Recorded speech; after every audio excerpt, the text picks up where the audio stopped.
সাক্ষাৎকারে বলেছেন শাকিব হয়তো বুঝতে পারবে তার ভুল। আসলে যেহেতু আমার দায়িত্ব, তো ধরেন আমি একজন নায়িকা, আমিও আমার মতো চলতে জানি, শিখেছি। বিয়ে হয়েছে জন্যই যে আমাকে ডিপেন্ড নিতে হবে তা কিন্তু না। এখন যদি সে তার বাচ্চাকে নেয়, বাচ্চাটার কিন্তু মায়ের সম্পর্কটা চলে আসবে, তখন কিন্তু ডেফিনেটলি আমার পরিচয়টা আসবে। তো সাকিব যেহেতু তার বাচ্চাকে এবং পরিচয়টাকে দুটোকে নিয়ে নিয়েছে, এখানে আমার কোনো ম্যাটার না, কারণ আমার পরিচয় আছে, আমি একজন উপবিশ্বাস। সো আমাকে যে ওই আমার মা খালার মতো আমার দায়িত্ব কেন সে নিল না, মোড়ল ডাকো, চেয়ারম্যান ডাকো, ওকে ভাত দেন, কাপড় দেন, এইটার তো প্রসঙ্গ আসে না। না, আমার কথা তারা বাপ ছেলে এক হয়ে যাবে, এটাই আমার চাওয়া ছিল, সেটা আমি পূরণ হয়েছি।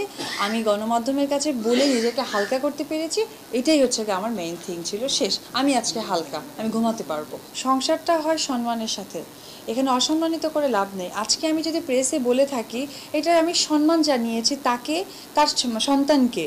কারণ আজকে এই বাচ্চা যখন চোখের পলকে 1 বছর হয়ে যাবে, 1.5 বছর পর আমাকে যখন স্কুলে নিতে হবে, তখন তার একটা মর্যাদা দরকার। আমি এখানে সম্মান দেখিয়েছি তার বাচ্চাকে এবং তাকে। আমি এখানে কোনো ওই হিসিং ফিসিং এগুলো কোনো কিছুতেই আমি একদমই ইন্টারেস্টেড না। বিয়েটা হচ্ছে, আমি সকালে উঠলাম, ওঠার পর আর আগের দিন সাকিব আমাকে বললো যে আমরা কিন্তু বিয়ে করব। কিভাবে? তো বললো যে শুক্রবারে করব। ও 2018 এপ্রিলটা শুক্রবার ছিল, ওই দিনকে আবার তার বাবা মা বাসায় থাকবে না। আমি মাকে বললাম, মা আমি একটু পার্লারে যাব, আমার কাজ আছে। তো ন্যাচারালি পার্লারে গেলে আমাকে নর্মাল ড্রেস, ক্যাজুয়াল ড্রেস পরতে হবে। তো আমি শার্ট প্যান্ট পরে বেরোই। আমার মেজো বোন আবার ইন্ডিয়া থেকে এসেছিলো, ওকে নিয়ে বের হলাম। তো ও বলে কি, তুই পার্লারে বনানীতে আমি যাই, তুই এইদিকে না যে ওদিকে কই যাচ্ছিস? আমি তো ওদিকেই পার্লার আছে, চল। পরে হাফ রাস্তা যাওয়ার পর অভিকে হাত ধরে বললেন, দিদি এই ঘটনা, তুই কিন্তু দেখ, থাকতে হবে। আমার তরফ থেকে নাকি একজন লোক লাগে, আমি তো জানি না, তো তোকে কিন্তু থাকতে হবে। সে বলতেছে, দেখ মা আসে, আমাকে তো একদম মেরে ফেলবে। এই ধরনের কিছু কথাবার্তা হলো। গেলাম, ওখানে গিয়ে সাকিব আমার জন্য একটা লেহেঙ্গা কিনে রেখেছিল আর একটা ডায়মন্ড সেট কিনে রেখেছিল। ওর বাসায় গিয়ে ওটা আমি পরলাম। ওটা পরে কাজের অফিসে বিয়ে টিয়ে হলো, ওইখানে আবার ড্রেসটা খুলে সাকিব তার আলমারিতে রাখলে আমি আমার বাসায় চলে আসলাম। মা বলে, পার্লারে তুই গেলি, বাট মনে হচ্ছে না তুই পার্লার থেকে আসলি, মানে কান্নাকাটি করে আসলি। আমি যে পার্লারে যে মেয়েটা আসার কথা ছিল সে আজকে আসেনি, পরে ওর বলে বিয়ে হবে, ওর সব জন্যই কান্না করলাম, করে বাসায় আসলাম।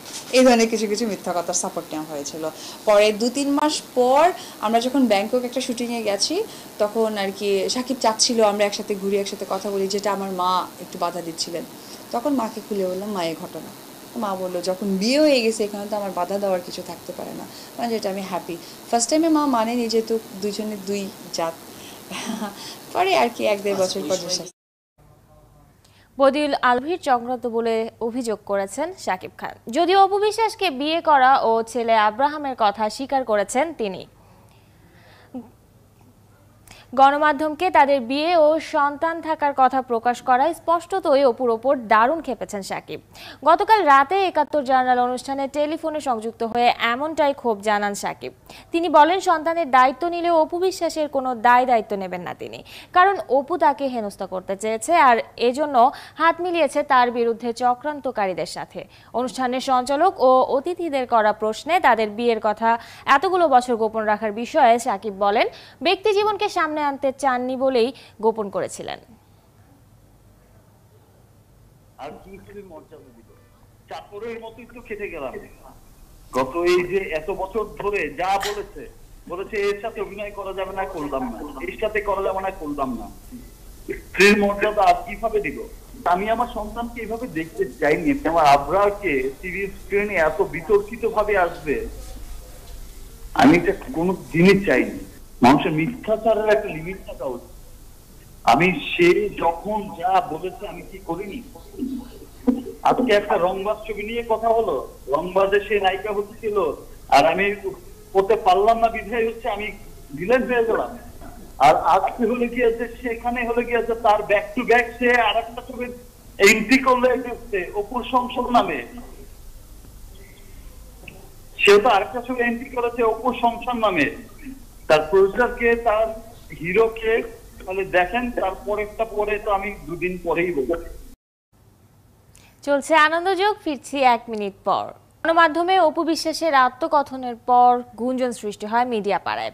পরিচালক, প্রযোজক সহ শাকিব অপুর সহকর্মীরা জড়ো হন রাজধানীর এফডিসি প্রাঙ্গণে। অপু বিশ্বাস আর শাকিব খানের বিয়ে আর তাদের বাচ্চা থাকার বিষয়টি নিয়ে অনেকেই বিস্ময় প্রকাশ করেন। আবার অনেকেই জানান বিষয়টি সম্পর্কে ধারণা থাকলেও এই বিষয় নিয়ে কখনোই প্রকাশ্যে কেউ কথা বলেনি। চলচ্চিত্র অঙ্গনের মানুষেরা জানান অপুর উপর এমন অবিচার আসলেই নির্মম। 9 বছরের দাম্পত্য জীবন আর ফুটফুটে শিশুর কথা লুকিয়ে রাখার বিষয়টি নেতিবাচক হিসেবেই দেখছেন তারা। অপু যখন বলেছে যে শেষ কথাটা তার, যে আর কোনো মেয়েকে যেন আর এই সাকিবের প্রতারণায় না পড়তে হয়, সবাইকে সাবধান করে দিচ্ছে, সেখান থেকে বুঝতে হবে যে অপু তাকে কাছে থেকে তার কতখানি তাকে দেখেছে, তাকে চিনেছে। এটা অবশ্যই এটা লক্ষণীয় বিষয় এবং শিক্ষণীয় বিষয়। বোঝা গেছে সবসময়, কিন্তু এটা প্রকাশ্যে আসেনি বলে কেউ ওটা নিয়ে আসলে ওইরকম আলোচনা করেনি।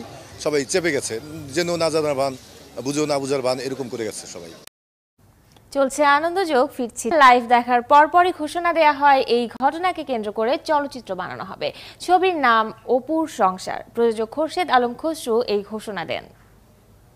সাক্ষাৎকারটা দেখে 1.5 ঘন্টার সাক্ষাৎকারটি দেখে আমার ভিতরটা, মনটা খুব কেঁদে উঠছে যে একটা অসহায় মেয়ে, তার সে যে এখন অসহায়ত্ব ফিল করছে, তার এই বিষয়ে এই ঘটনাগুলো আসলেই আমরা ছবির মাধ্যমে এটা তুলে ধরতে চাই। এই জন্য আমি আজকে এখনই এই অপুর কে নিয়ে ছবি করব, সেটা আমরা অপুর সংসার নামে একটি ছবি এখনই আমরা এন্ট্রি করেছি।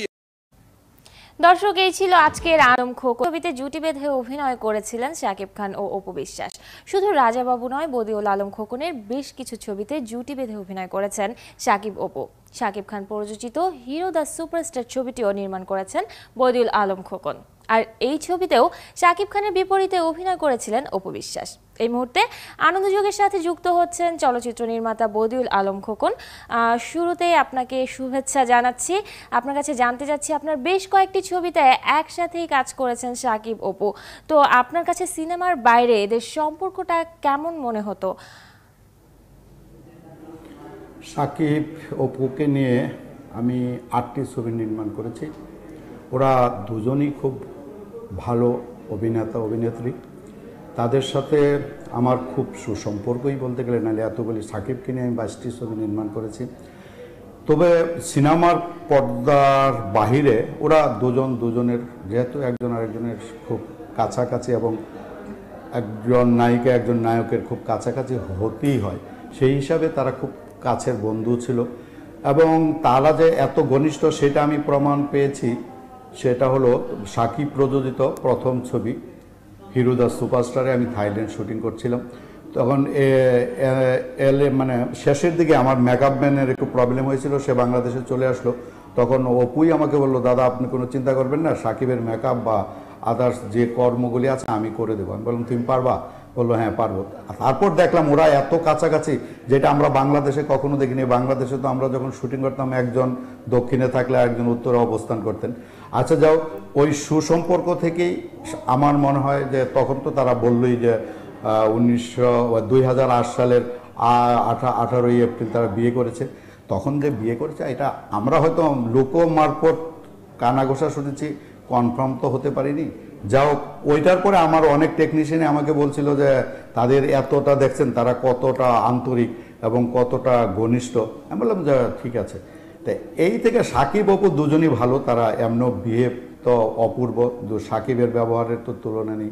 সেই হিসাবে সাকিব অপু দুজনই ভালো এবং ভালো অভিনেতা ও ভালো মানুষও। তো পর্দার বাইরে তাদের ব্যক্তিগত সম্পর্ক সম্পর্কে সম্পূর্ণটাই আপনি জানতেন।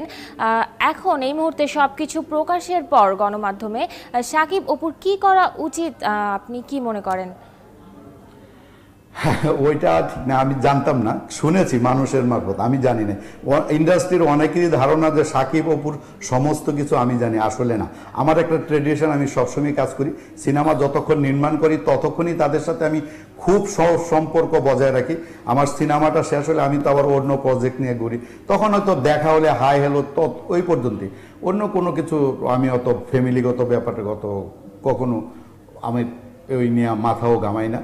যা হোক, আমার এখনকার সাকিব এবং অপু দুজনের প্রতি আমার অনুরোধ যে পর্যন্ত জল গড়িয়েছে বা পানি গড়িয়েছে, এর পরে যেন এটা নিয়ে আর কোনো হইচই না হয়, মানুষ যাতে আর হাসাহাসি না করে সাকিবের প্রতি। সাকিব তো আসলে খুব ভালো মানুষ, এটা আমি আগেও বলেছি, এখনও বলছি।